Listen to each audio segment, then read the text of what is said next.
So in this video, we're going to look at redox, that is reduction oxidation, and we'll look at how to balance a redox equation. So first off, what do I mean by redox? So redox is reduction oxidation.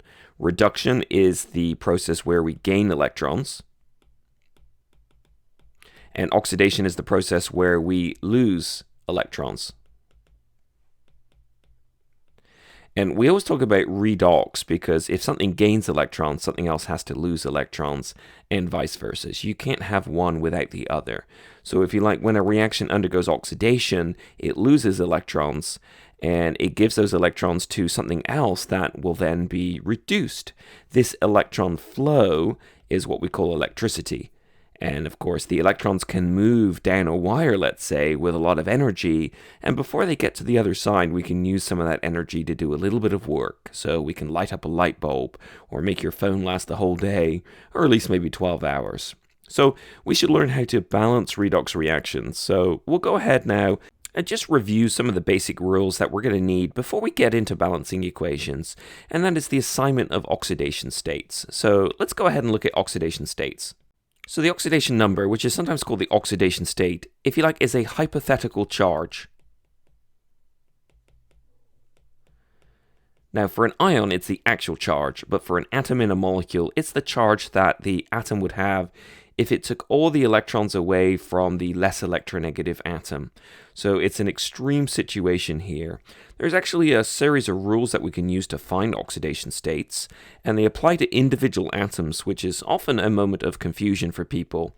And that is that atoms inside an element are assigned an oxidation state of 0. So for example, if you've got something like nitrogen, each atom in the nitrogen atom is assigned an oxidation state of 0.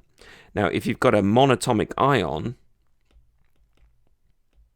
that is an ion made of a single atom, the oxidation state is exactly equal to the charge. So for instance, if we had the lithium ion, or the oxygen ion, or the aluminum ion, the charges would essentially give us the oxidation states. Now, notice the way we write the oxidation state. We write the plus or minus first, and then we write the number second. So that allows us to distinguish between a hypothetical charge and an actual charge. So there's a set of other rules, and we're going to look at a very simplified set of rules here.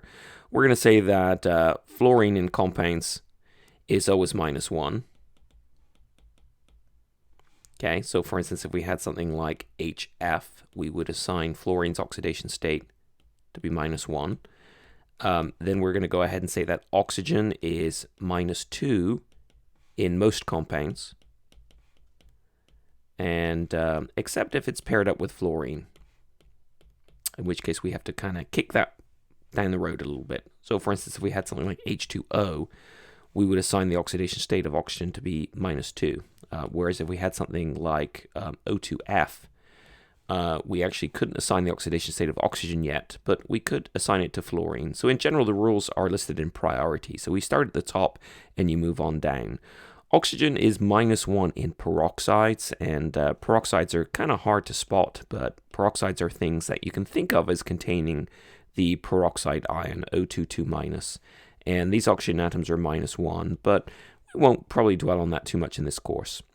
So rule number 5, apologies, just had to move the screen down a second. Rule number 5 says that hydrogen is typically +1 in compounds. So for instance, if you had something like H2O, now we could finally assign hydrogen's oxidation state of +1, and from before, oxygen would be -2, unless you've got a hydride.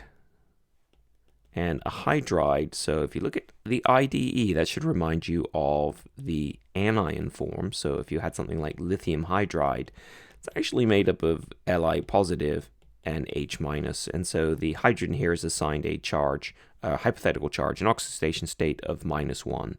So you can really think of it as just a monatomic ion, but you just have to be aware of these things. All right, almost there. So rule number 6 says that halogens in compounds, so not just the elemental form, are normally always -1, but the priority is given to the highest one on the periodic table. And so if you look at your halogens, you've got fluorine, chlorine, bromine, iodine, and so on. And so the highest one is assigned -1. So for instance, if you had something like iodine monobromide, then the highest halogen then would be bromine, so it would be assigned -1. The iodine, we wouldn't be able to assign an oxidation state at that point. And then that brings us up to the very last rule, and that is that the sum of oxidation states for every atom equal the charge. And that allows us to hopefully fill in the gap. So if we have something like IBr, we can go ahead and we can say, well, bromine is above iodine, so it gets an oxidation state of -1.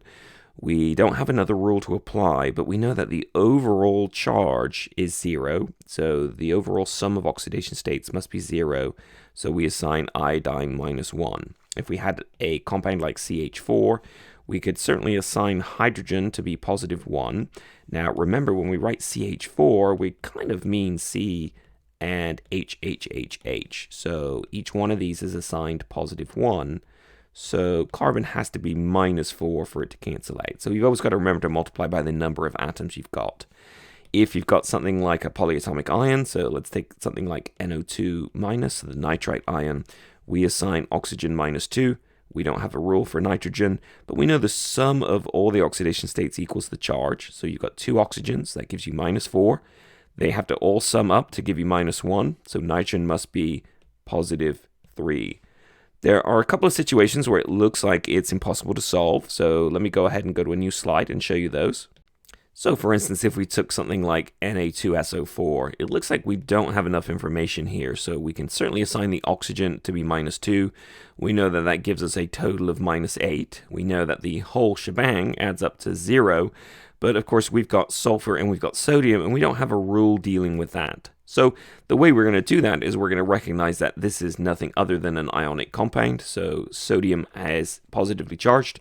Sulfate is a polyatomic ion with a 2 negative charge, and so now we can assign sodium's charge to the oxidation state, and we know that it all has to add up to 0. So if we've got -8 from the oxygen, and we've got +2 from the sodium, we know that the sulfur must add up to +6, and so we assign that as the oxidation state.